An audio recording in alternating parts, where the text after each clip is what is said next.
Beaucoup de chemins mènent à l'amour, certains sont très étroits, d'autres encore sont faits de détours. Il y en a qui sont tout droits. Mais si tu crois que l'amour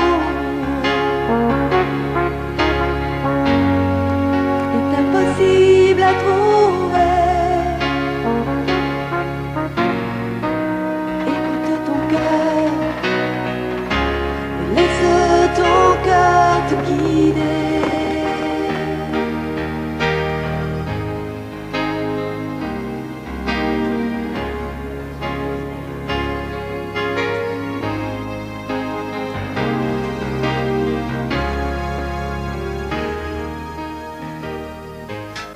Il était une fois, il y a très longtemps, dans un royaume oublié, un roi et une reine qui souhaitaient plus que tout au monde avoir un enfant. Enfin, un jour, la reine donna naissance à une fille. Les sujets crièrent leur joie partout dans le royaume en l'honneur de leur roi et de leur reine bien-aimée qui étaient ravis d'avoir cet enfant tant attendu.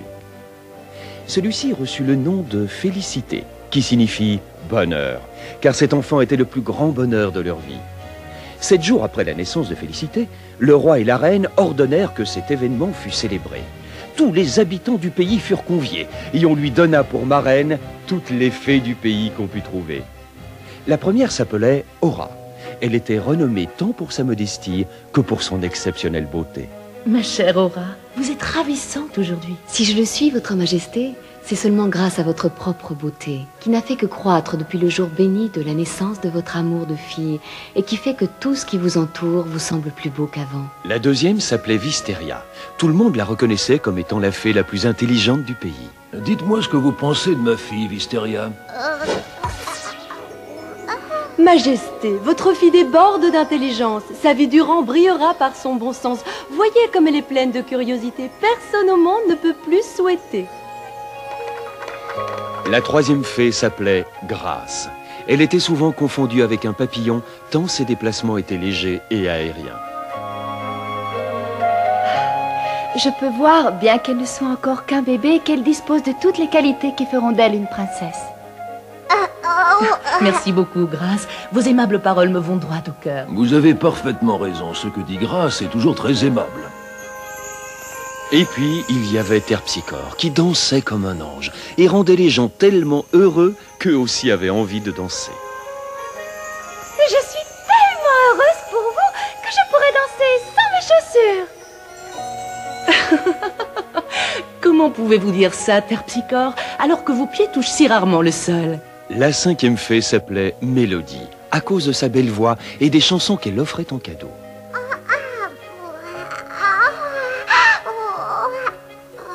Écoute-moi, mon petit ange, Félicité, tu es jolie, tu gazouilles comme la mésange, chante pour ta marraine Mélodie. Oh, qu'elle est mignonne. Elle chantera aussi bien Quel que sa enfant marraine. adorable et toujours souriante. Oui, c'est vrai. Qu'est-ce qu'elle est jolie. Ensuite vint Amorata, la fée dont le pouvoir magique était le pouvoir de l'amour. Elle était capable d'aimer tout le monde, même ceux dont on pouvait penser qu'ils ne le méritent pas. L'amour est partout dans ce château. Amorata, nous devons te remercier du fond du cœur pour l'amour que tu apportes partout où tu vas. Non, ma reine, c'est vous et votre noble époux qui dispensez l'amour autour de vous. La princesse Félicité est née de l'amour, et dans l'amour, elle devra vivre toujours. Pour nous, votre bénédiction est la plus importante de toutes, Amorata. Je la donne volontiers à mon roi et à ma reine, bien que Félicité soit votre plus grande bénédiction. Oh, je vous en prie. Ça commence à être lassant, ces stupides serments d'amour. Primrose, auriez-vous une objection à formuler, ma chère? Je vous prie de me pardonner, votre majesté, mais là, ça fait beaucoup. C'est vous qui avez apporté l'amour dans ce château. Non, ma reine, c'est vous et votre noble époux. Non, non, non, c'est vous, non. Permettez que j'assiste, c'est vous. Oh, ça en est trop à supporter pour une fée digne de ce nom.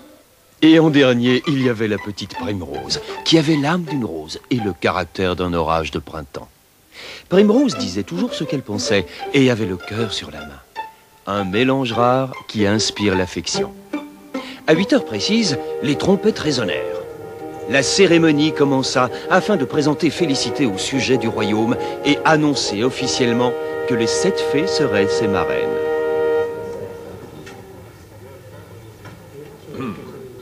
Mes chers amis, mes braves voisins, fées bien-aimés, comme vous le savez, nous avons prié le ciel pendant des années pour avoir un enfant. Et maintenant, enfin, il est arrivé.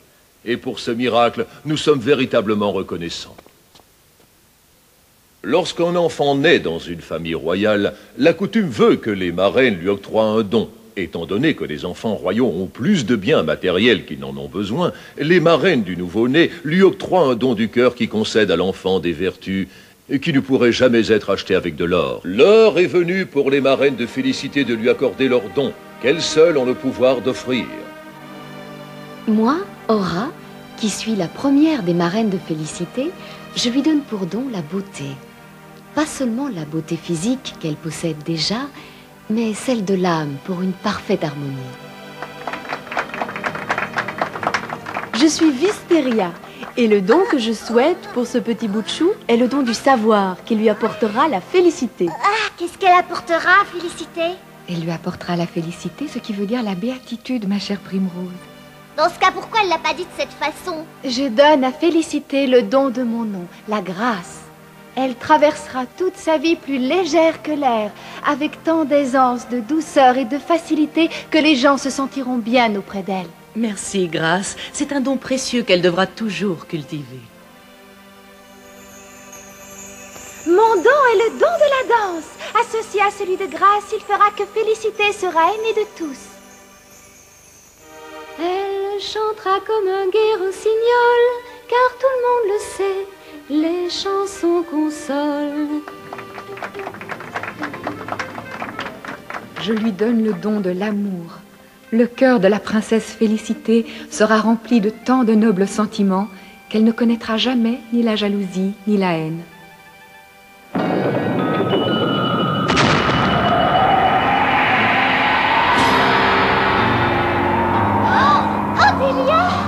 Odélia! Personne ici ne l'a vue ou n'a entendu parler d'elle depuis plus de 5 ans. Je croyais qu'elle était morte. Je le croyais aussi. Elle est certainement furieuse que nous ne l'ayons pas invitée à la cérémonie en l'honneur de Félicité. Tiens donc, tout le royaume est invité à la fête donnée en l'honneur de la petite princesse. Tout le monde est invité, sauf la pauvre Odélia. Vous pensiez peut-être que je n'aurais pas relevé cette injure. Odélia, je vous jure sur l'honneur que nous ignorions que vous étiez encore dans le royaume. Nous ne vous avions pas vu depuis si longtemps. Que nous pensions que vous étiez... Morte, c'est bien cela que vous pensiez, non? Comme vous pouvez le constater, je suis là bien vivante. Oui, tout ce qu'il y a de vivante en réalité. Tant pis, il n'y a pas de mal. Bien que vous ayez négligé de me faire parvenir une invitation, je suis là. Tout est bien qui finit bien, comme on dit. Maintenant, allons voir de plus près le nouveau membre de la famille royale. Ne t'approche pas d'elle, Odélia. Elle est protégée par le don des fées. Non, Amorata, elle n'a pas reçu le don de toutes les fées, que je sache. Je ne lui ai pas encore offert le mien.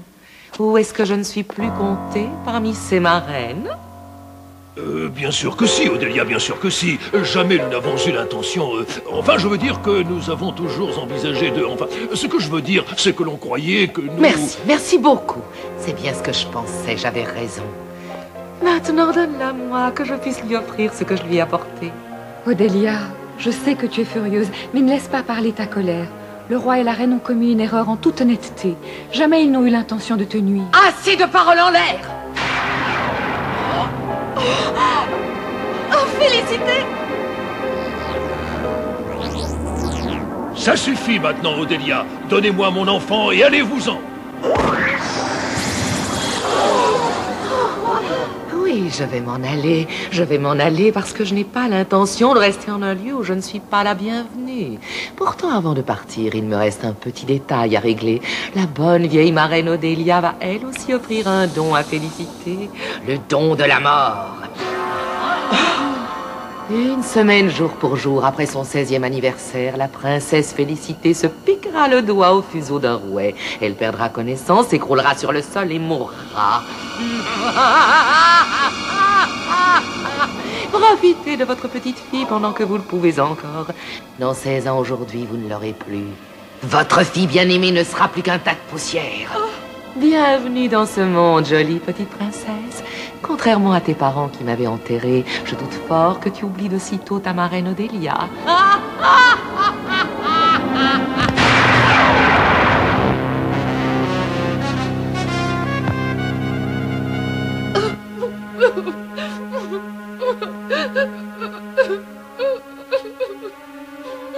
Ne t'inquiète pas, petite Félicité. Jamais je ne laisserai se réaliser la malédiction de la méchante Odélia.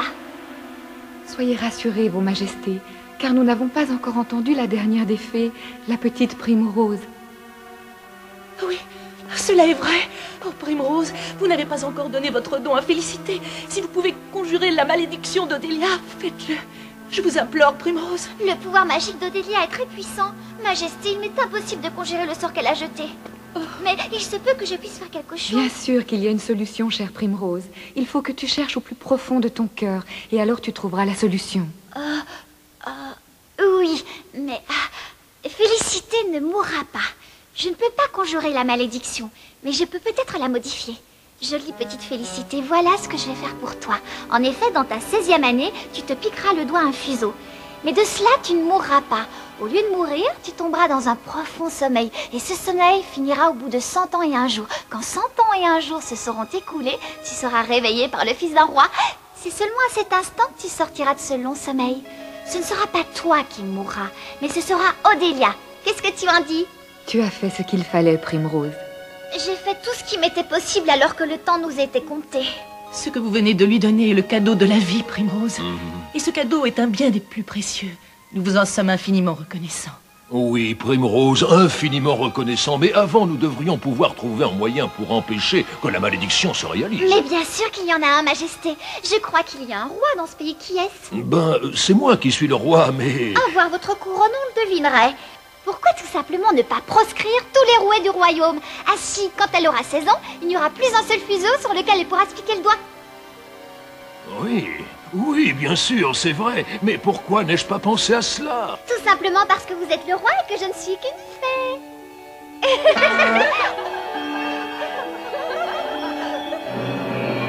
Ainsi donc, cette petite sotte a modifié ma malédiction et le roi va proscrire l'usage des rouets dans tout le pays. Bon, ça n'a aucune importance.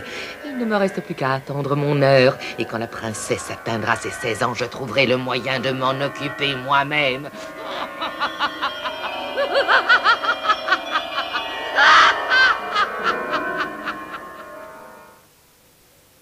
Princesse, savais-tu que dès le début, tes marraines t'ont bénie? Du cœur à présent, des cadeaux plus précieux que l'or sont en toi pour toute la vie. Elles t'ont donné la beauté plus qu'en apparence, elles t'ont donné la gaieté, c'est une évidence. De ton cœur, de ton âme resplendit l'amour, ton bonheur se déclame par les troubadours. Princesse, savais-tu que dès le début, tes marraines t'ont bénie? Du cœur à présent, les cadeaux plus précieux que l'or sont en toi pour toute la vie. Tu es belle comme la fleur du printemps de mai, redonnant des couleurs et parfumant les prés. Protégée du malheur par ton ange gardien, tu respires le bonheur attendant ton destin. Princesse, savais-tu que dès le début, tes marraines t'ont bénie? Du cœur à présent, des cadeaux plus précieux que l'or sont en toi pour toute la vie.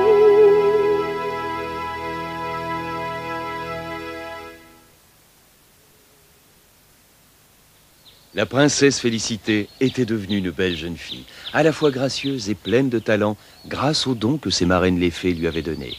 Primrose était devenue sa fidèle compagne et ne la quittait jamais des yeux. Étant donné que le roi avait proscrit tous les rouets et fuseaux du royaume, personne n'avait jamais parlé à Félicité de la terrible malédiction d'Odélia. Et alors le jeune et courageux chevalier brisa ses chaînes et se retrouva enfin libre. Oh, comme je souhaiterais être libre, moi aussi. Je suis toujours avec Primrose, jour et nuit, nuit et jour. Et bien que n'étant encore qu'un tout jeune homme, il avait fait ses preuves, ce qui fait que tout le monde, sans exception, l'admirait dans le pays. La seule envers qui j'ai fait mes preuves, c'est Primrose. J'ai 16 ans. Je souhaiterais être seule, rien qu'une fois faire ce qui me plaît. Le courageux chevalier était tellement fatigué de son voyage, il était fatigué, très, très fatigué. Il ne pouvait pas retenir sa tête qui tombait et ses paupières qui devenaient lourdes. Et il avait très sommeil, il avait très, très sommeil. Alors il laissa se fermer ses grands yeux et commença à glisser tout doucement dans le monde léger et merveilleux du sommeil. Il se sentait détendu, heureux.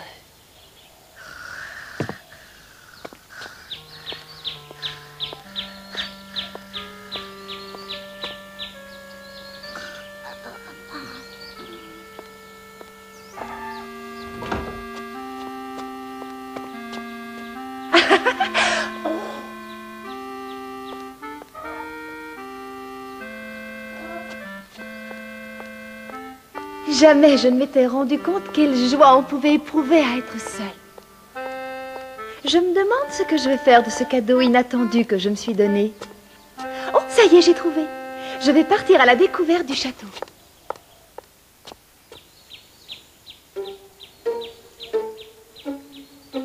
J'espère que Primrose ne sera pas trop en colère contre moi pour lui avoir joué ce vilain tour. Mais après tout, je suis assez grande, j'ai eu 16 ans il y a tout juste une semaine. À mon avis, il est grand temps que je commence à me débrouiller toute seule. Primrose sera fière de moi. D'ailleurs, peut-être qu'elle ne se réveillera pas avant que je revienne. Et alors, elle ne saura même pas que j'étais partie.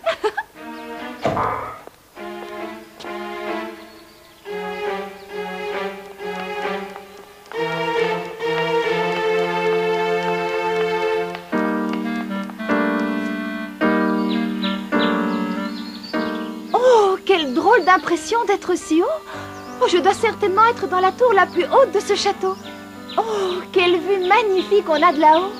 Oh, je me demande vraiment pourquoi Primrose ne m'a jamais emmenée ici avant. Mais c'est mes parents qui sont en bas. Oh, comme ils sont minuscules. On dirait des fourmis vues d'ici. Ils doivent être loin de se douter que je les regarde.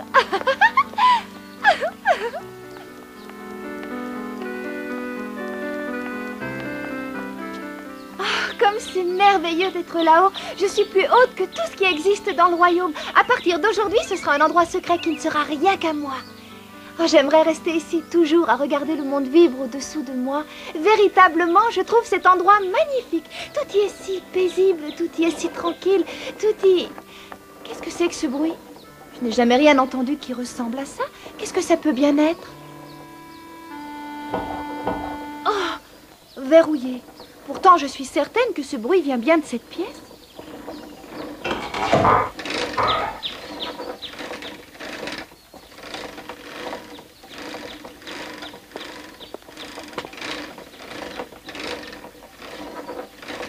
Oh, j'ai eu peur. Tu m'as fait sursauter de surprise, ma fille. Oh, pardon, je suis désolée. Pouvez-vous me dire ce que vous faites? Tu veux dire ce que je fais avec ça? Ah, eh bien, mon enfant, je suis en train de filer du lin. N'as-tu donc jamais vu un rouet avant de voir celui-ci? Non. Non, non, jamais. Ça sert à quoi un rouet? Oh, tu demandes à quoi sert un rouet? Eh bien, ça sert à filer. Et comme je te le disais, je file du lin. Ensuite, à partir du fil, je tisserai de la toile. Et dans cette toile, les tailleurs et les couturiers pourront fabriquer de jolis vêtements, tels que la magnifique robe que tu portes aujourd'hui. Comment se fait-il qu'une jeune fille comme toi, qui a pourtant reçu une bonne éducation, ne sache pas comment on fabrique les vêtements? C'est que j'ai seulement 16 ans et je sais que j'ai encore beaucoup à apprendre. Oh, j'imagine que tu apprendras très vite. Tu as bien dit que tu avais 16 ans? Oui, je les ai eus il y a tout juste une semaine aujourd'hui. Oh, tu m'en diras tant. Puis-je... Oh, madame, vous permettez que j'essaie? Oh non, non, tu ne vas pas me dire que tu as l'intention de devenir fileuse. Tes mains sont beaucoup trop fragiles et délicates pour ce genre de travail, ma chère enfant. Oh, s'il vous plaît, laissez-moi essayer, ça a l'air si amusant. Si tu veux essayer, je te laisse la place puisque tu sembles tellement y tenir. Oh oui, oui, j'y tiens. Ce sera le meilleur moment de cette belle aventure. Oh, ainsi tu es parti à l'aventure, si je comprends bien. Oui, oui, je vis une aventure merveilleuse. Oui, c'est vrai, les merveilleuses aventures sont les seules qui méritent d'être vécues. Oh, s'il vous plaît, montrez-moi comment ça fonctionne. Bon, entendu. Tout d'abord, tu dois prendre le fuseau dans ta main, mais surtout fais bien attention à toi, parce que c'est très pointu. Oh, ne vous inquiétez pas, je ne suis plus une petite fille, j'ai quand même 16 ans. Bon, puisque tu le dis, je te fais confiance. Oh, je me suis piquée. Je t'avais pourtant prévenu de faire attention. Maintenant, voilà ce qui t'arrive. Tu n'as pas voulu m'écouter. Tu t'es piqué le doigt, pauvre petite chose. Oh, quelle merveilleuse histoire. N'arrête pas de lire. Félicité?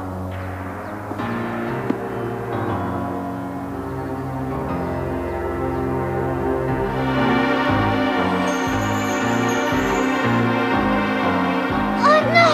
Félicité! Félicité!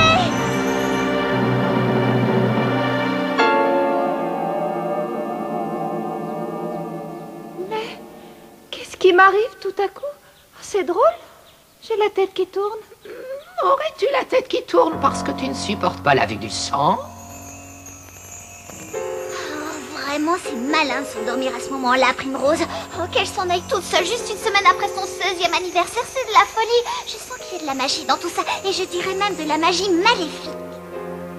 Oh, aidez-moi, s'il vous plaît, je me sens mal. Je crois que je vais m'évanouir.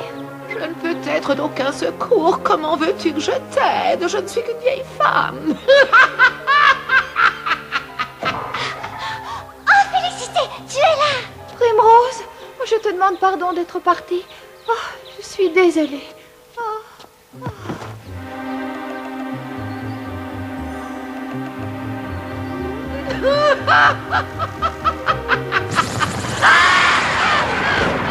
Odélia, j'aurais dû m'écouter.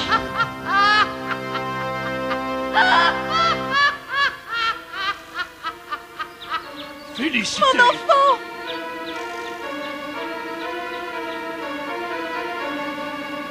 Libère-la immédiatement de ce sortilège, Odélia. Mais ma chère Primrose, tu sembles oublier que ce n'est pas le sort que je lui ai jeté qui a pris le dessus sur elle. C'est le tien, uniquement le tien.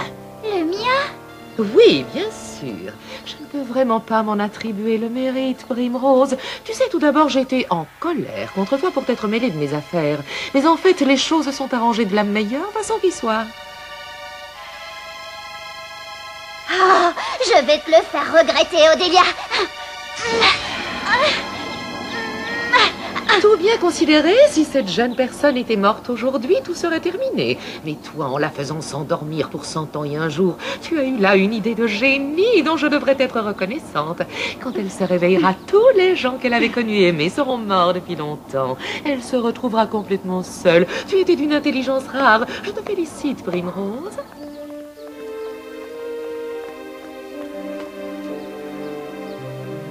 Honte à vous, Odélia! Vous avez pris l'être qui comptait le plus au monde pour ma reine et pour moi. Alors, la prochaine fois, vous vous souviendrez peut-être de me mettre sur la liste des invités. Quoiqu'il ne risque pas d'y avoir de prochaine fois. Bon, il faut que je m'en aille. Décidément, je me dois de constater que vous êtes un hôte inhospitalier, Votre Majesté. Oh.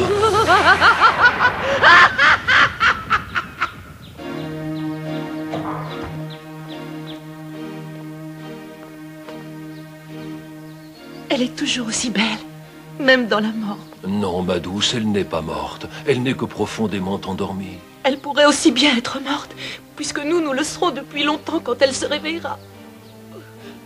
Je ferai tout pour qu'il n'en soit pas ainsi.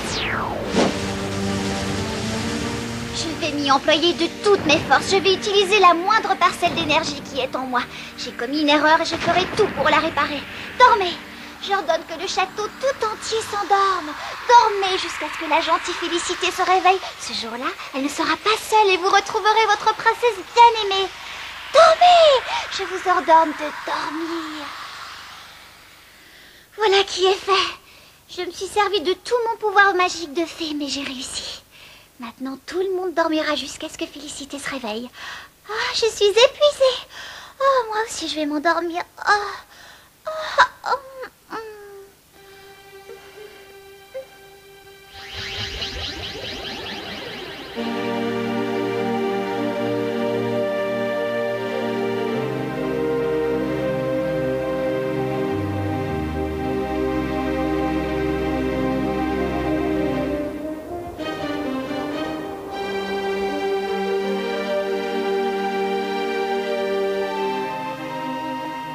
Félicité sombra dans le sommeil, comme tous les gens et toutes les choses qui étaient dans le château. Odélia, la méchante fée, se souvenait des paroles que Primrose avait prononcées. Quand le fils d'un roi réveillerait Félicité, elle, Odélia, mourrait. Alors, elle lança un nouveau sortilège, qui fit que d'énormes ronces se poussèrent tout autour du château, empêchant quiconque d'y entrer. Quand la vie est dure, le lâche s'enfuit et se cache en lieu sûr. Si un marin en mer a peur de la nuit, il fait marche arrière. Mais moi je continuerai, le courage à mes côtés. S'il y a un chemin, je trouverai. S'il y a un mur, j'escaladerai. Alors commença le long sommeil de ce royaume minuscule, dont le destin était de rester endormi 100 ans et un jour. Les années passèrent, et la légende de la Belle au bois dormant attirait de partout des princes courageux. Tous essayaient de forcer le passage, mais aucun ne réussissait. Comme l'échéance des 100 ans approchait de jour en jour, Odélia s'inquiétait de savoir si l'un des princes serait capable de traverser le mur de ronces. Tous ces princes qui essayent d'entrer dans le château sont de plus en plus déterminés. Et le moment approche où la prédiction de cette petite sotte de Primrose devrait se réaliser. Il n'est pas question qu'elle se réalise. Il faut absolument que je trouve un moyen pour empêcher qui que ce soit d'entrer et de faire revivre la princesse Félicité. Oui, je dois, et sans plus tarder, trouver une solution pour que Félicité reste dans l'abîme sans fond de son sommeil. À propos d'abîme sans fond, voilà peut-être la réponse à la question que je me posais.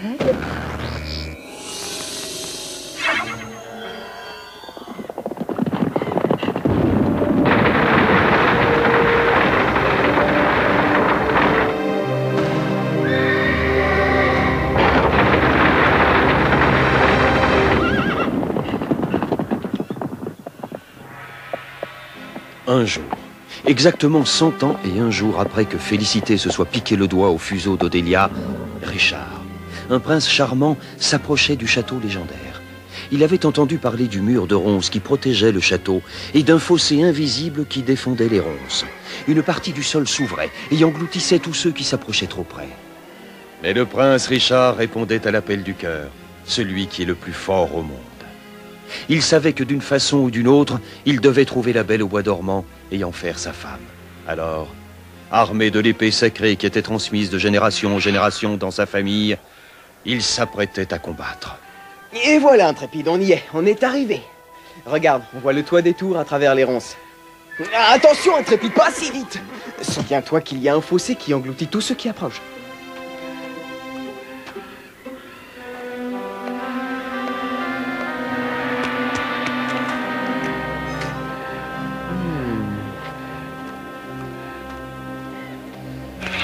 C'est bien ce que je pensais.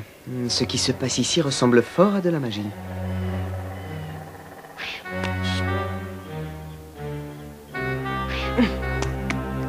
Voilà. Maintenant, nous savons où commence et où finit le fossé invisible. Comment le traverser? Voilà la question qui se pose. Tu crois que tu peux sauter, Intrépide? Non, ça me paraît difficile. Et beaucoup trop risqué. Dans toutes les épreuves que nous avons traversées, jamais tu m'as fait défaut. Si tu penses pouvoir sauter par-dessus le fossé invisible, je te crois, Intrépide.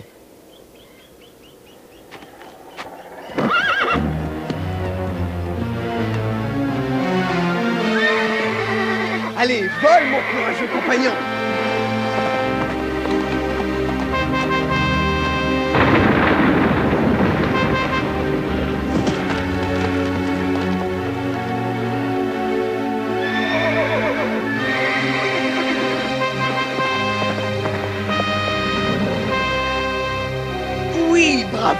Tu as réussi.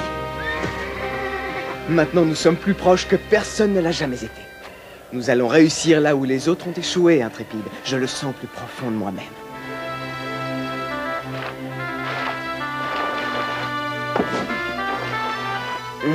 Quelle peut bien être cette magie? Comment combattre une chose qui n'existe pas sur la Terre? Puisque ce n'est pas sur cette terre, tu dois combattre avec une arme qui n'est pas sur cette terre. Qui parle? Montre-toi! Crois bien, mon prince, que je le souhaiterais, mais je ne peux pas. Ben, pas encore. Mais bien que tu ne puisses pas me voir, tu peux toujours m'entendre. Tu ne peux combattre la magie que par la magie. Mais je ne possède pas de pouvoir magique. Alors tu dois t'en procurer un, imbécile. Mais où cela? Et comment? Arrête de poser tant de questions et écoute-moi un instant. Ah, vous les jeunes, vous êtes toujours si pressés. Pardon, je te présente toutes mes excuses, ô esprit. Esprit, mon œil, j'essaye seulement de t'aider. Néanmoins, j'accepte tes excuses. Maintenant, écoute bien et on y arrivera. Tu auras besoin de la potion magique pour anéantir les ronces magiques. Mais enfin, où veux-tu que je trouve cette potion magique dont tu parles? J'allais y venir, jeune impatient. La potion est dans un énorme flacon accroché autour du cou de Valdar. Mais ce Valdar doit être d'une taille considérable pour porter un énorme flacon autour du cou. Ça, tu peux le dire. Et où je peux trouver ce Valdar? Pas si vite, prince Richard. Avant que je te le dise, tu dois savoir que c'est toi le fils de roi dont le destin est de secourir la princesse Félicité. Félicité? La belle au bois dormant. Félicité. Elle s'appelle donc Félicité, c'est elle. Et que je sache, quand je la retrouverai enfin, nous connaîtrons le vrai bonheur d'être à deux. Voilà des paroles que j'aime entendre, prince Richard. Dis-moi en plus. T'en dire plus? Te dire par exemple que depuis que je suis petit garçon, je fais le rêve merveilleux où je trouve une princesse derrière un mur épais de bruyères et de ronces. Te dire que dans ce rêve, c'est la plus belle fille sur laquelle je n'ai jamais posé les yeux. Te dire que je suis tombé tellement amoureux de cette fille dans ce rêve que j'ai passé toutes ces dernières années à la chercher, voyageant à des centaines de lieues de mon royaume, sans le moindre repos, sans éprouver une seule fois du découragement. Te dire que lorsque je l'aurai trouvée, je combattrai n'importe quel adversaire, j'engagerai n'importe quelle bataille, je déferai n'importe quel ennemi pour l'avoir, pour la tenir entre mes bras, pour l'avoir contre mon cœur. Te dire que je... D'accord, je m'informais seulement pour être certaine que tu étais le bon. Ouhou. Si tu as autant de fougue dans le combat que d'éloquence, tu n'auras pas de problème avec Valdar. Valdar, celui qui garde le flacon de potion magique. Mais dis-moi, voix de l'esprit, dis-moi où le trouver. Derrière toi, il dort au fond du gouffre sans fond. Mais comment veux-tu que j'aille le chercher au fond de ce gouffre? Je t'ai parlé de la potion magique. Je t'ai dit où la trouver. Autour du cou de Valdar. Je t'ai dit où trouver Valdar. Je ne peux pas faire plus. Mais attends, j'ai encore besoin de ton aide. Je regrette, c'est à toi de jouer, prince Richard. Suis le rêve que tu portes en ton cœur. Suis le rêve. Suis le rêve. Esprit, esprit, reviens, je t'en conjure. Suivre le rêve. Je dois suivre le rêve. Le rêve, Intrépide. Elle a dit que je devais suivre mon rêve. Dans mon rêve, je suis confronté à un monstrueux géant à qui je livre bataille. C'est certainement Valdar. Mais s'il reste à dormir au fond de ce gouffre sans fond, comment l'atteindre et récupérer la potion magique? Si Valdar dort au fond de ce gouffre, comment l'atteindre? Soit nous essayons de descendre pour aller le combattre, soit nous trouvons un moyen de le réveiller. Non, arrête, Intrépide. Ce n'est pas le moment d'avoir peur. Nous avons déjà été tellement loin qu'on ne peut pas abandonner maintenant. Grâce à ton courage, nous avons réussi à franchir le fossé invisible. Aussi loin de moi l'idée de te lancer la pierre. Oh, mais j'y pense. Lancer la pierre. C'est ça. Voilà la solution.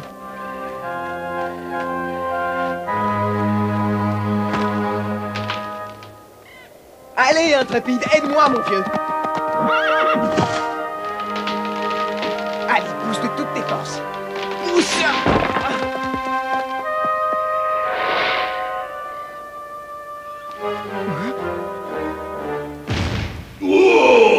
On a réussi. On a réveillé Valdar. Oh, que ça fait mal. Il y en a un qui va le regretter.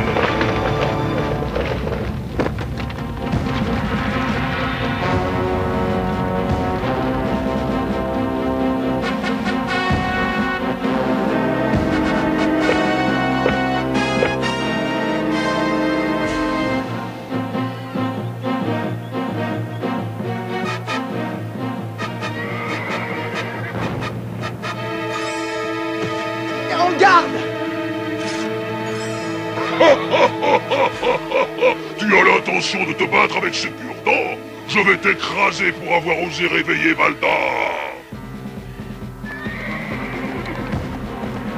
Ce n'est pas avec ta démarche maladroite que tu risques d'écraser le prince Richard et son noble destrier, sale monstre! Comment tu me traites de maladroit? Je vais te montrer si je suis maladroit, moucheron insolent!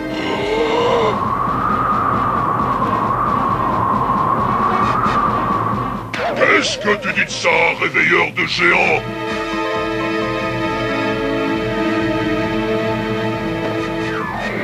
Tu sais ce que j'en dis? C'est que j'ai jamais senti une haleine aussi fétide, Valdar l'odoriférant. Mais c'est pourtant un merveilleux parfum comparé à l'odeur nauséabonde qui se dégage de ton corps. Moucheron, je te conseille de mesurer tes paroles et de te tenir tranquille si tu ne veux pas mourir tout de suite dans d'affreuses souffrances. Maintenant, regardons de plus près la punaise qui a osé réveiller le puissant Valdar.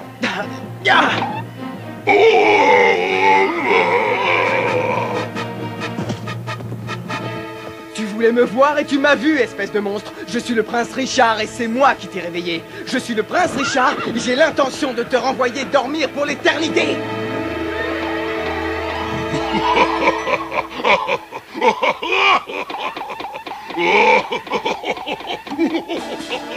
Arrête, moucheron, tu me chatouilles.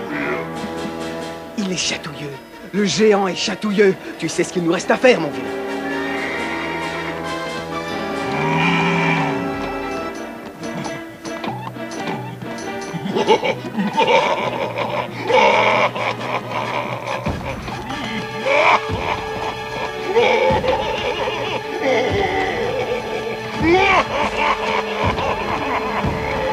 Allez, intrépide! Plus vite, plus vite!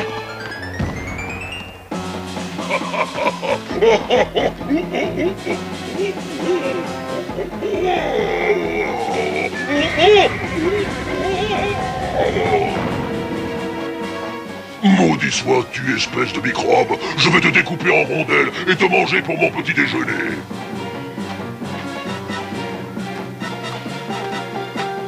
Ça m'étonnerait, géant. Oh! Vite, intrépide, attrape le flacon, attrape-le!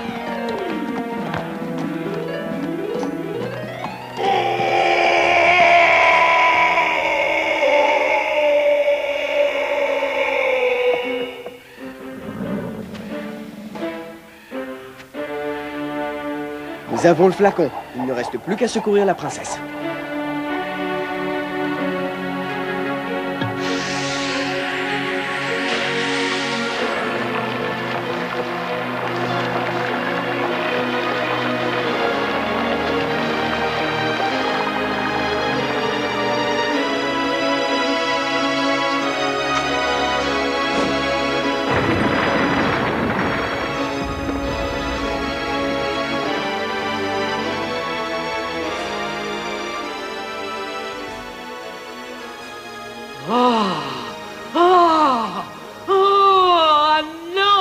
Pas possible, il faut que je l'arrête avant qu'il ne soit trop tard. Là! Allez au château! Je vous ordonne d'arrêter le prince Richard avant qu'il n'atteigne les portes.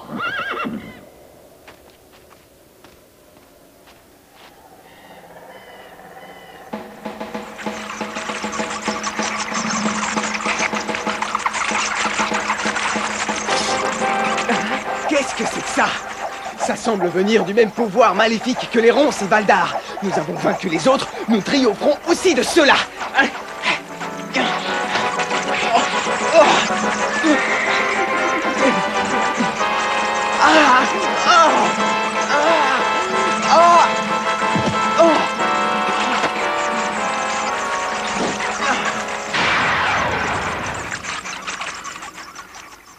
Maintenant, nous sommes tout près du but. Et encore une fois, tu as été pour moi un fidèle et courageux compagnon. À présent, je dois poursuivre seul mon chemin. Je ne sais pas quels démons je vais devoir affronter, mais il faut que je les affronte seul. Ma quête arrive à son terme et je dois trouver la princesse Félicité moi-même.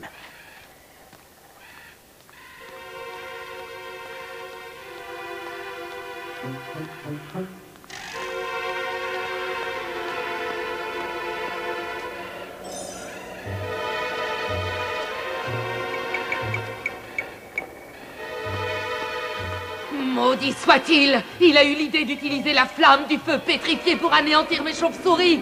Je vais m'occuper moi-même du sort de ce jeune prince.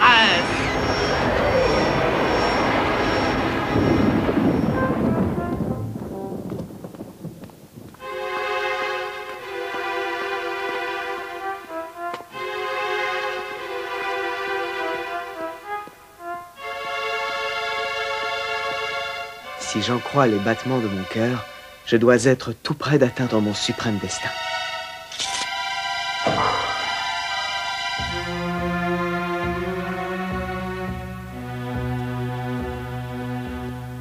Oh, alors c'était vrai, et elle est même encore plus ravissante que dans mes rêves. Oserais-je la réveiller? Mais si ce n'était pas elle qui dormait, mais moi? Et si ce n'était encore une fois que la poursuite de mon rêve?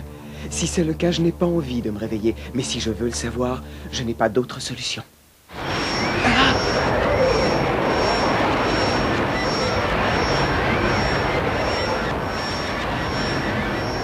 Tu étais tout près du but, Prince Richard, mais pas assez près malgré tout.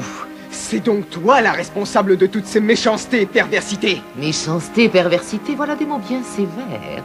Il est trop tard, diablesse. Ma mission est accomplie. Va-t'en! Tu fais preuve de détermination et tu as beaucoup de force, Prince Richard. Mais malheureusement pour toi, malheureusement pour vous deux, ce n'est pas encore suffisant. Quel sort diabolique me lances-tu, méchante créature? Mais qu'est-ce qui m'arrive? Puisque tu voulais être près d'elle pour toujours, je ne fais qu'exaucer ton désir, Prince Richard. Je te transforme en pierre. Ainsi, tu pourras rester près de ta princesse adorée pour l'éternité. N'essaye pas de résister. Lorsque ton cœur sera transformé en pierre, tu ne ressentiras plus rien du tout. Toutes ces années de recherche, toutes ces épreuves, échouées maintenant. Prince Richard, tu dois agir vite. C'est la voix de l'esprit. Ça vient de la rose. Vite, j'ai dit. Jette-moi sur cette diablesse et embrasse la princesse. Vite avant que son sort n'atteigne ton cœur.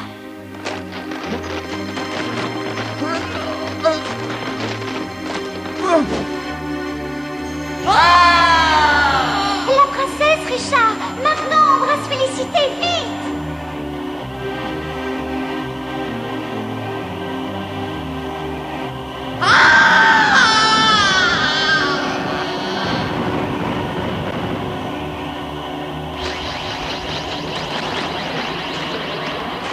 Que tu sois maudit, que vous soyez tous maudits. Tout est fini, j'ai échoué, vous avez triomphé. L'amour a été plus fort que tous mes maléfices. Je vous hais, je vous hais, je vous hais tous.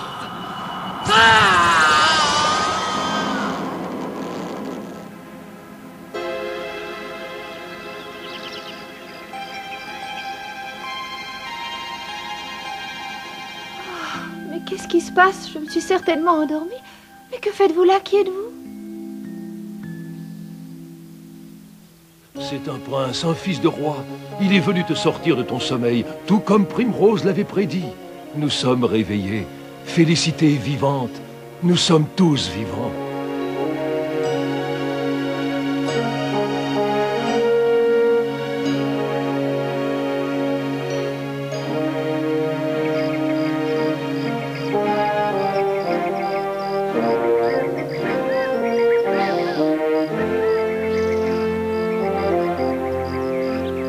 Félicité et Richard se marièrent et fondèrent une famille.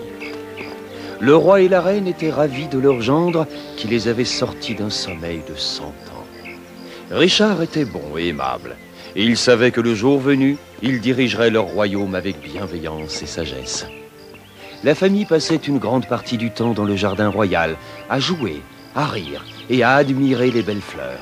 Et de toutes les fleurs qu'ils avaient, leur préférée était bien sûr la rose.